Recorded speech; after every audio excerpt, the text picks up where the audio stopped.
Mga tanong, kausapin Ayan na. Naku po, Sukoro. Sukoro! O, sige.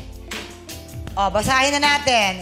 First question. Ito naman, kala mo magpapabingo lang dito. Sa Ene. Okay. Yung mga namumuro na dyan. First question. Kaya mo bang itaguyod ang pamilya ko kapag nawala ako? Ano ba naman itong tanong na to? Parang papunta na to sa ano, ha? Ano ba to? Nauna ka lang. Uy, tabi-tabi mo. Una-una Wala ako. Ayan. Ano pa kibasa? Kaya mo bang itaguyod ang pamilya ko kapag nawala ako? Tapos na sinagot sa'yo, kaya today? Kung sakasakali daw, hindi for security naman to. Parang financial security. Richard, kung sakasakaling mawawala siya, Wag kaya naman, mo na daw wag bang mo na itaguyod ang pamilya niya? Yes. Kasi ipagpapatuloy ko yung nagawa niya sa mga anak niya. So, talagang hindi niya pinabayaan. So, ako yung magtutuloy para sa kanya. Oh, grabe. Wow. Ay, Ilan mag-hello taon ka ka na muna ulit? kay May. Hi, May. Hi po. Ilan taon ka na ulit?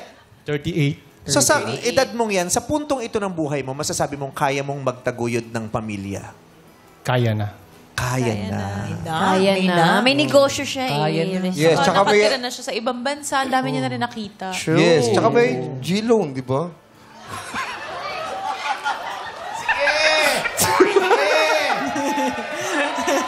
Hey! Oh, Nauungusan ka, Bred, ah. Papatalo ka ba? Hindi, nakapirma na ako eh.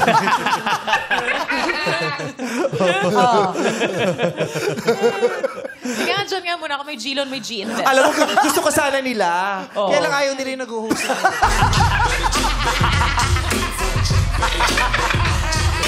Hindi nagpantalon sana ako. Ang gandang babae na almost perfect. Pero nagsalita. Yung I-rewind ko nga. Hindi ka naman ginawa yun ah. Confident pa naman siya sa slit niya today. Tsaka Tataas proud ko pa siya nga sa dapat shoes yun. niya. maganda, hindi kasi pero nagpa-appendix ka din, di ba? Dito kinuha. Ba't doon kinuha? Okay, so kaya ni Richard. Si Kaya. Paolo naman. Yes din po, kaya po. Dahil naman po, alam ko sa sarili ko na ako isang hardworking na tao. Na kumbaga, gagawin ko yung lahat para ma-provide ko yun sa pamilya niya. Yun lang po. Kaya din. O provide. Hardworking daw siyang tao. Gagawa siya ng Ano bang mga pinagkakakitaan mo bukod sa dancing at basketball? Kasi parang racket lang yun eh. Mayroon din po ako mga nagko-choir rin po ako sa mga Grupo-grupo. yung mga- Estudyante. grupo, sa mga malalaking kumpanya po. Pwede. Malalaking kumpanya. Ilan ang Malaki ang CR nun? bigayan. Pag malaki ang kumpanya, ilan ang CR? Malaki ko pa. May bidet doon. Maybe. Kasi ito malaking kumpanya ito pero walang bidet.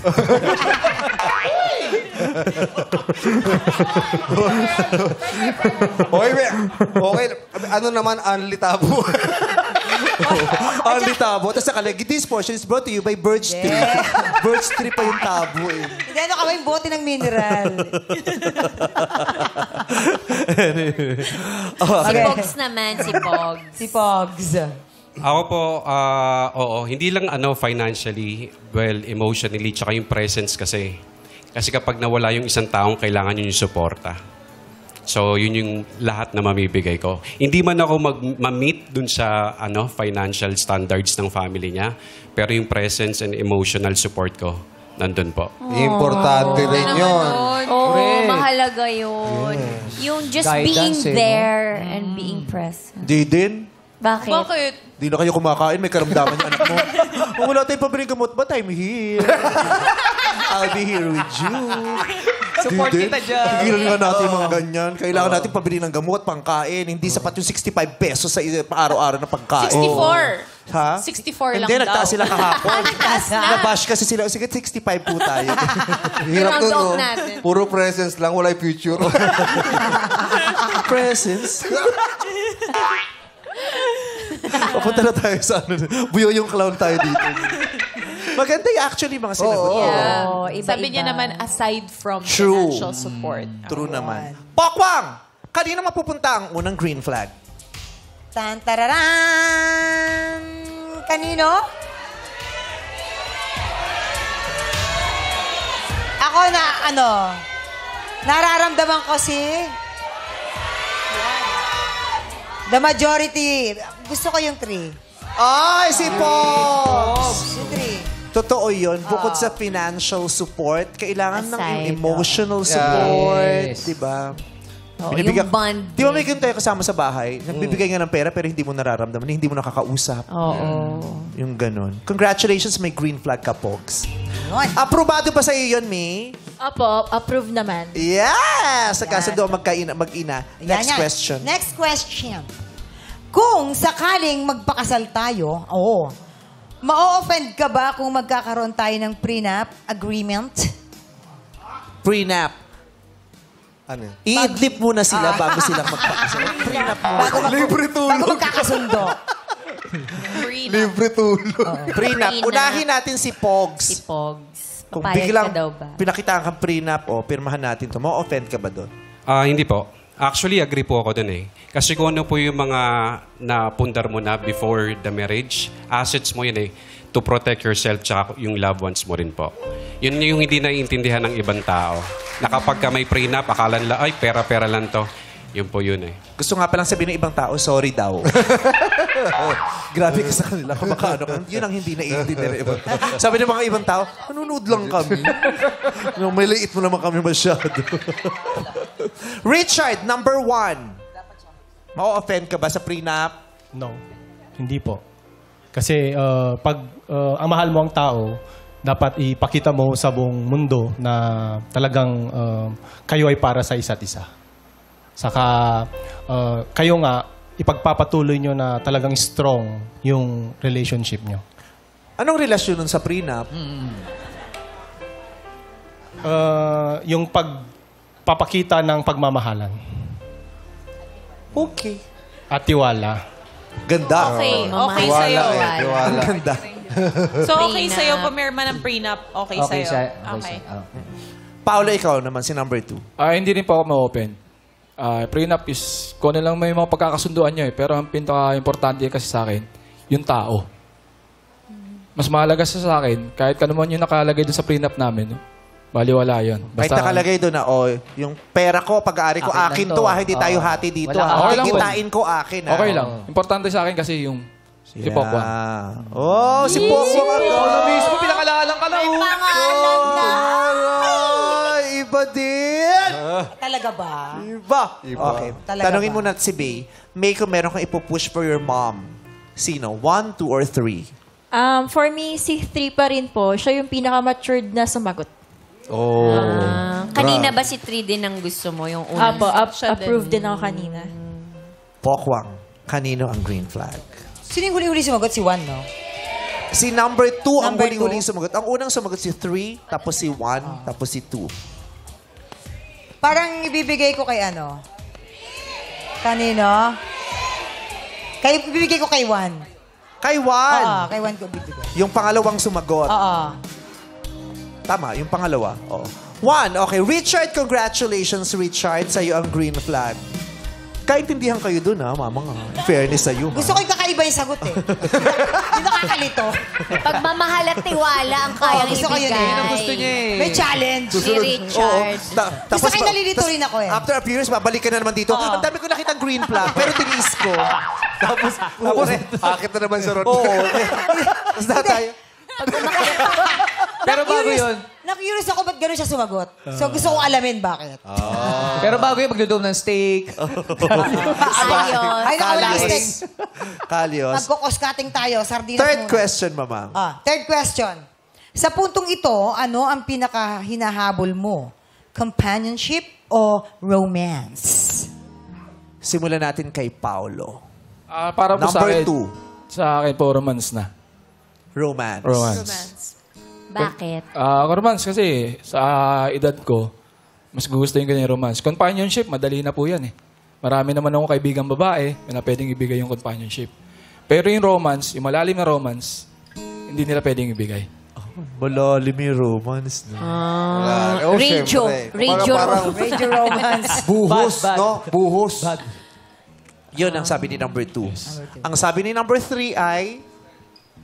Ay, Pogs. sorry po. Makati ba? Makati? Nag-isip pa kasi ako, ma'am. Ano po, companionship yung mahalaga sa akin. Ang habol mo ngayon ay Is companionship. companionship. Kasi yung romance po, nawawala yan eh. As time goes by, nawawala yung romance. Pag tumatanda tayo, nawawala na yung, yung kislap ng pag-ibig nyo eh. Pero yung companionship, so long as masaya kayo magkasama, hindi lang nabibuild yung pagmamahalan nyo sa isa't isa. Bilang magkaibigan, nagiging May kalapate sa likod, may kalapate. Papalakpak sa Si Eric dyan sa Lahat mo naman kasama nyo sa... Mabalhat na kasama mo rito nagpapalakpakan. Hindi ko kasama, may dumaang kalapate. Yun po, yung companionship kasi, ang daming ibig sabihin yan eh. Companionship mo as a friend, as a lover, as a best friend, and also kung may negosyo kayo, di ba pwede naman kayo maging companionship. Ang daming ibig sabihin ng companionship. Para po sa... At yun ang hindi naiintindihan ng iba. Oo nga. Huwag masisino naman. Ano sabi mo, Pogs, yung romance, nawawala yun? Opo, kumukupas yun eh. Sir. Kaya pala sabi ni Paolo, mali. Bad trip si Paolo. Bakit ito? Okay yung sagot ko, minali. Si Richard kaya. Kanina magkasundo sa dressing room yan. Pero ito yung number 1, si Richard. Companionship. Bakit? Kasi hanggang sa pagtanda, sasamahan ko siya. Hanggang anumang mangyari, yun pa rin. So, tutulungan ko siya na kahit na tumanda na kami, nandun pa rin yung pagmamahalan. Ganda.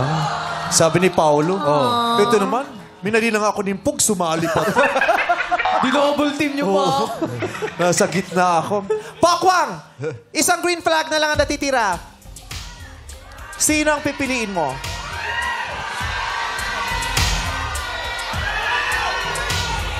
May ikaw, kung ikaw tatanungin, sino sa tatlo? Ang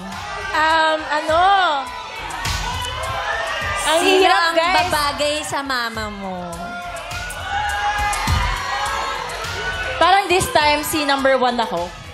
Number 1, Richard. At dahil dyan, syempre, number 1. Oh! Si Richard! Si Richard. Nakadalawang green flag si Richard. Kaya naman si Richard ang makakadate ni Mamang Pokwang. Pero bago yan, ito muna ang mga searches na hindi mo napili. Searchy number 2. Paolo, magpakilala ka na.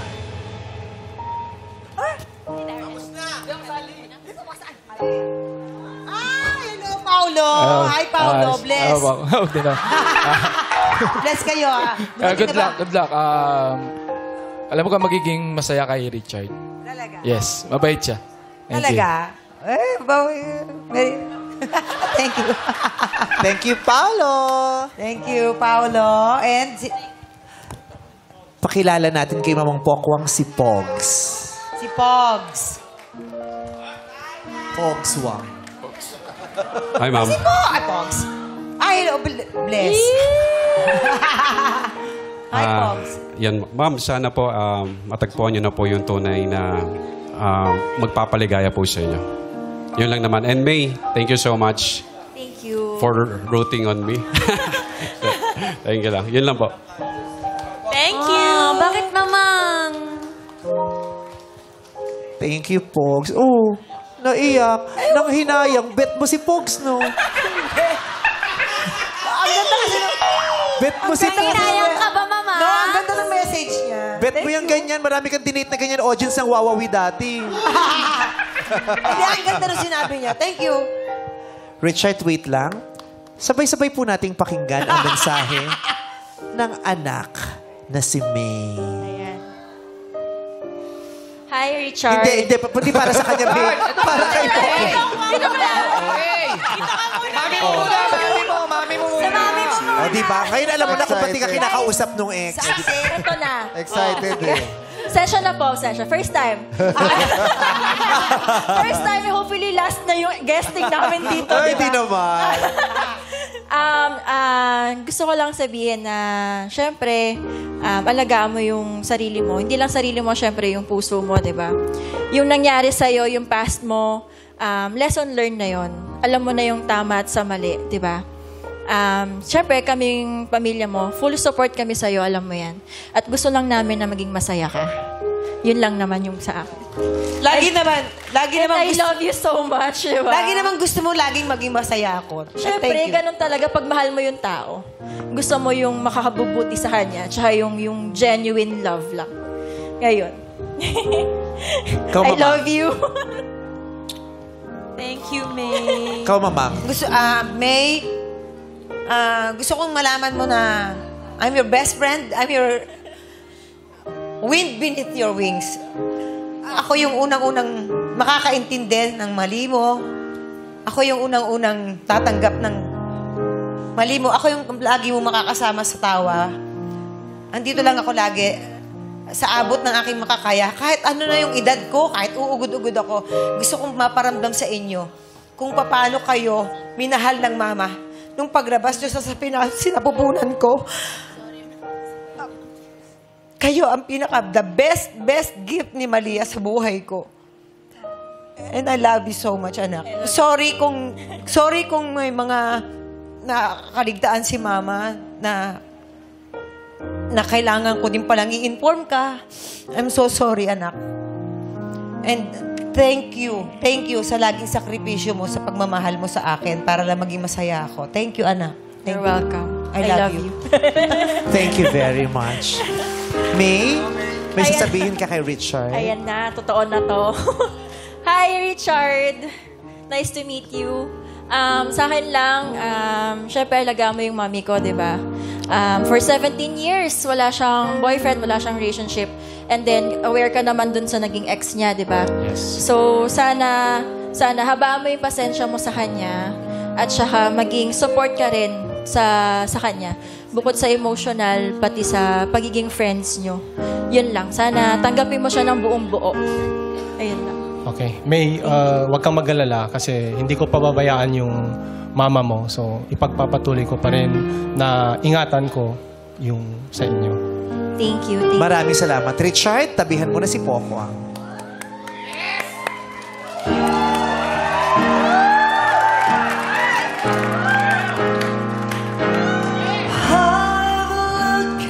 Poco, meet Richard. From where